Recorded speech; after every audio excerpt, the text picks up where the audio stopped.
نصيحة برضو مهم. ودي مفيدة للأبهات أكتر من الأمهات. نصيحة للأبهات في الرضاعة. في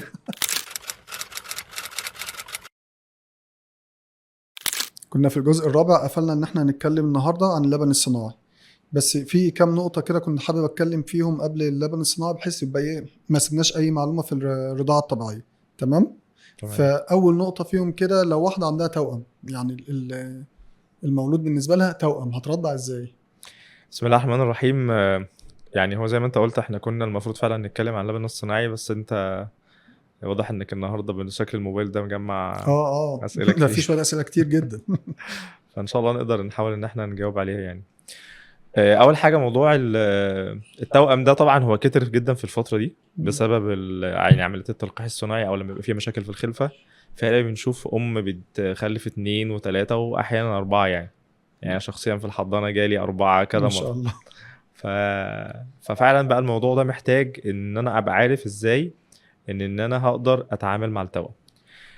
طبعا التوأم ده الموضوع بينقسم لقسمين، يا اما الام بتقدر ان هي ترضع الاثنين رضاعه طبيعيه مطلقه، وده شواذ القاعده، يعني ده ما يكملش مثلا 5% من الامهات، لانه طبعا محتاج يعني قدره رهيبه وباور والتزام رهيب في الاكل والشرب. انا شخصيا بصراحه يعني في حياتي المهنيه كلها يمكن شفتها 3-4 مرات، لكن الغالب وده اللي هنتكلم عليه ان هم الام هترضع صناعي وطبيعي. الفكره بقى ازاي ان انا اقدر اوزن ما بين الطفلين. اول حاجه احنا عندنا اصلا مشكله في الموضوع التوأم ده، او حتى الثلاثه او الاربعه، ان الاطفال مش بتبقى زي بعض في الوزن. يعني في الغالب بتلاقي ان في طفل وزنه اكبر من التاني هو شويه، نازل يعني هما الاثنين مش نفس الوزن. مش نفس الوزن. طيب ده مشكلته ايه؟ مشكلته ان الطفل اللي وزنه كبير بيبقى قدرته على الرضاعه من الام او قدرته انه يمص اكتر من الصغير. طبيعي. فبالتالي لو انا سبت الامور تمشي في العادي هتلاقي الطفل اللي وزنه اكبر بياخد الطبيعي بشكل اكتر، والصغير مش قادر انه ياخده. فلو انا مشيت في الموضوع ده يعني بس ممكن اقول لك اسبوعين هتلاقي خلاص انا مستحيل اعرف اخلي الكبير يعني يرضع صناعي اكتر، ومستحيل اعرف اخلي الصغير يركز مع الطبيعي. مع ان بقى سبحان الله انت عارف العكس، يعني احنا لو قررنا ما نعدلش مثلا وقلنا في حد هيبقى له الابر هاند على الحد التاني يبقى الصغير، لان الصغير محتاج الرضاعه الطبيعيه اكتر من الكبير. ده مش معناه ان انا احاول اقلب، لا انا قصدي اقول ان لما الاقي المشكله بتاعه ان الطفل الكبير بياخد كميه اكتر من الرضاعه الطبيعيه عن الصغير، ان دي حاجه مش هينه. ليه بقى؟ الطفل اللي مولود وزنه صغير او وزنه قليل ده بيواجهه مشكله كبيره جدا جدا في المناعه. يعني احنا اصلا عندنا في الطب ان اول جدار مناعي للطفل، اول جدار مناعي، يعني لو افترضنا ان الميكروب جاي هاجم الطفل كده ففي كذا جدار، جدار الاول التاني التالت، اول جدار بيقابل ميكروب اول واحد هو الوزن. يعني كل ما الطفل وزنه بيبقى اكبر كل ما مقاومته للمرض بدون اي تدخل خارجي بتبقى اقوى. كل ما المرض بيبقى اقل، كل ما الوزن بيبقى اقل، كل ما المرض بيبقى قوي على الوزن ده القليل. عشان كده حتى احنا في شغل الحضانات او كده يعني الطفل مثلا ده وزنه كيلو 100 جرام، طبعا دي اوزان الناس ما تسمعش عنها بس طبعا بتجيلنا، ده بالنسبه لي وزن يعني. ده بالنسبه لي كبير، بالنسبه لنا كبير، يختلف تماما عن طفل وزنه 900 جرام. هما الاثنين يعني في حاله خطر، لكن ال 200 جرام دول طبعا عشان بقى احنا بنتكلم في اوزان قليله جدا، ال 200 جرام دول يفرقوا معانا جامد جدا. يعني بيبقى عندنا امل ممكن يتضاعف مع الطفل اللي كسر الكيلو مع الطفل اللي اقل من الكيلو. فما بالك بقى لو الام مخلفه توأم، واحد 2 كيلو ونص مثلا والتاني كيلو ونص، او التاني 2 كيلو الا ربع. فبالتالي لابد ان انا اخد بالي من قصه العدل بين الاثنين دول. هي هتنظمها ازاي؟ هي بقى هتنظمها ازاي؟ عندنا طريقتين. الطريقه الاولانيه ان انا برضع واحد من صدري، من الام بترضع من صدرها، والتاني بعد ساعه او ساعتين برضعه رضع صناعي. او ان انا احاول على قد ما اقدر انظم وقتي كأم ان انا الاتنين يرضعوا مع بعض. ازاي؟ خلينا نفترض زي ما كنا اتكلمنا قبل كده ان احنا بنمشي حسب الطريقه اللي بتقول ان احنا بنرضع حسب الوقت بس حسب الحاجه. يعني لو تفتكر لما كنا قلنا ان الطفل المفروض يرضع اراوند من 2 ل3. ايوه. فلو هو انا خلاص عدى ساعتين والاولاد على وشك ان هم يعيطوا ويبقوا جعانين، بقوم اجهز الرضاعه الصناعي. وطبعا ده هيجي شويه لما نتكلم عن اللبن الصناعي. الرضعه الصناعيه لما تتحضر هي صلاحيتها مثلا حوالي ساعه ونص او ساعه بجهز الرضع الصناعي بحيث واحد ياخد صناعي وواحد ياخد طبيعي، في نفس الاثنين مع الوقت. نفس الوقت. في نفس الوقت تمام. لو الام عندها اللي يقدر يساعدها يعني، تمام. او لو هي تقدر تشيل الاثنين مع بعض، في وقت واحد بيرضع من صدرها والتاني بيرضع من البيبرون. مم.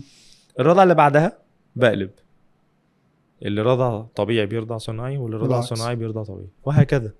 احاول على قد ما اقدر ان انا التزم بده. هيقابلنا مشكله تانية، هي مشكله الليل.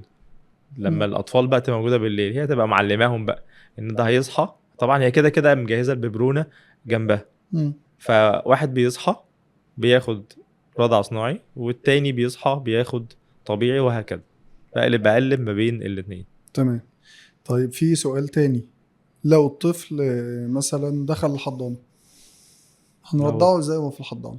لو الطفل دخل الحضانه، يعني هو اتولد دخل الحضانة، احنا قلنا لا، اول ما بيتولد لازم يرضع طبيعي طيب هو في الحضانة هطلعه ارضعه وادخله تاني يعني ولا ايه؟ طيب مبدئيا الطفل داخل الحضانه دي هي لها بتنقسم 3 اقسام. مم. قبل ما الطفل يدخل، وهو في الحضانه، وبعد ما يخرج من الحضانه. ناخد قسم قسم ونفسر. قبل ما الطفل يدخل الحضانه، لو افترضنا ان الطفل كان في البيت، مم. واكتر مثال للطفل ده هو طفل حاله الصفر.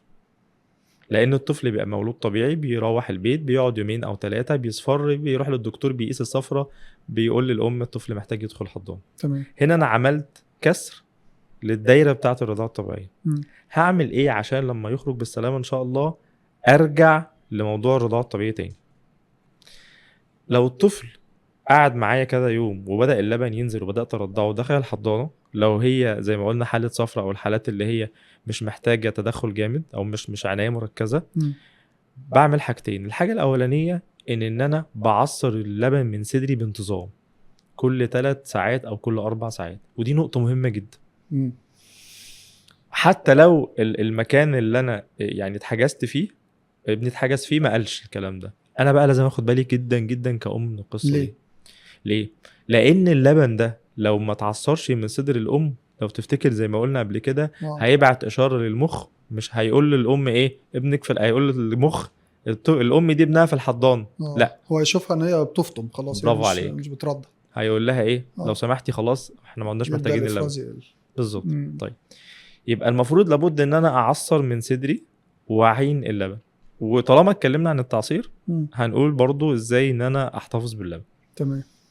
النقطة التانية المهمة في القصة دي ان الهدف الاساسي من التعصير هو ان زي ما قلنا ان صدر الام يفضل ينتج لبن، مش الهدف الاساسي. ودي برضو معلومة حتى لو ما اتقالتش للام او للاهل نبقى واخدين بالنا منها. مش الهدف الاساسي ان اللي الطفل رضعه، ان الام عصرته الطفل يرضعه فما ياخدش لبن صناعي من بره.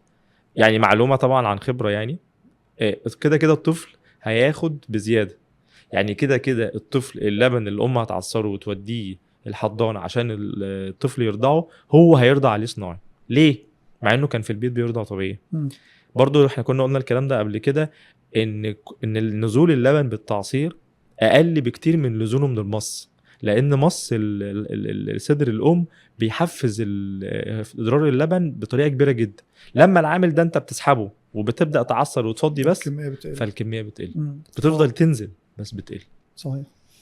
دي نقطه. النقطه الثانيه، الام لازم ان هي تعصر اللبن من صدرها كل 3 أو 4 ساعات زي ما يكون الطفل كان موجود في البيت. تمام.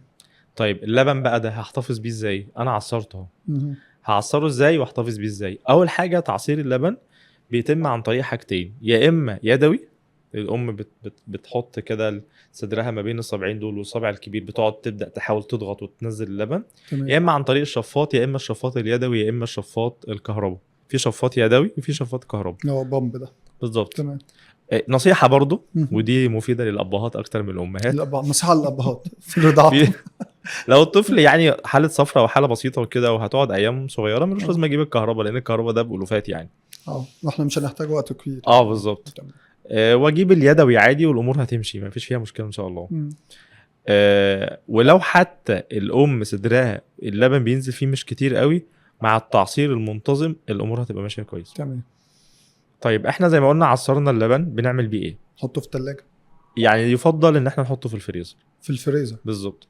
طيب عايزين نعرف بقى اللبن اللي انا عصرته ده صلاحيته عامله ازاي. اول حاجه لو اللبن اللي بيتعصر من صدر الام ده لو عصرناه وسيبناه بره مم. الثلاجه مم. صلاحيته ساعتين. تمام. لو حطيناه في الثلاجه صلاحيته يومين اول ما يتعصر يتحط في التلاجة. دايركت. طب لو مم. اتحط في الفريزر صلاحيته من 3 شهور ل 6 شهور. ممتاز. تمام. مم. طيب انا ليه بقى بقول نحطه في الفريزر مع ان هو في الغالب هيستهلك في خلال يوم يومين؟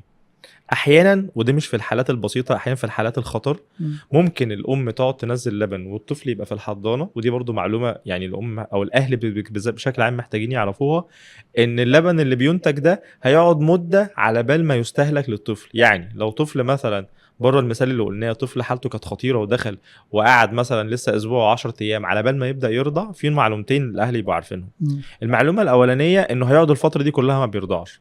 المعلومه الثانيه انه لما يبدا يرضع هيرضع كميات بسيطه جدا. فبالتالي انا محتاجه ان انا لما يجي الطفل يبدا يرضع يبقى عنده مخزون كويس من اللبن، سواء لبن السرسوب او اللبن الوسطي اللي بيتكون بعد اليوم الخامس او اللبن الكامل بعد كده. تمام. فلما احطه في الفريزر يبقى انا امنت نفسي تمام. يا اما المكان اللي انا ابني محجوز فيه هيقول لي هات اللبن كله، يا اما هيقول لي هات جزء منه. عشان كده لابد ان انا اترخ. يعني كل يوم انا بحط فيه اللبن بترخ اللبن بتاعي التاريخ والساعة، بالظبط، لأن ممكن عشان اليوم بيبقى فيه كذا كذا مرة. مظبوط، تمام. عشان لما اجي اودي اللي تاريخه اقدم، بحيث أيوه. ان الاقدم هو اللي يستهلك في الاول. مم. هو اللبن طبعا يعني بيبقى فايدته موجوده وكل حاجه، لكن زيه زي اي حاجه مجمده بتقل 10 الفايده تقل 10% 20%، بس سيظل احسن بمراحل من اللبن الصناعي.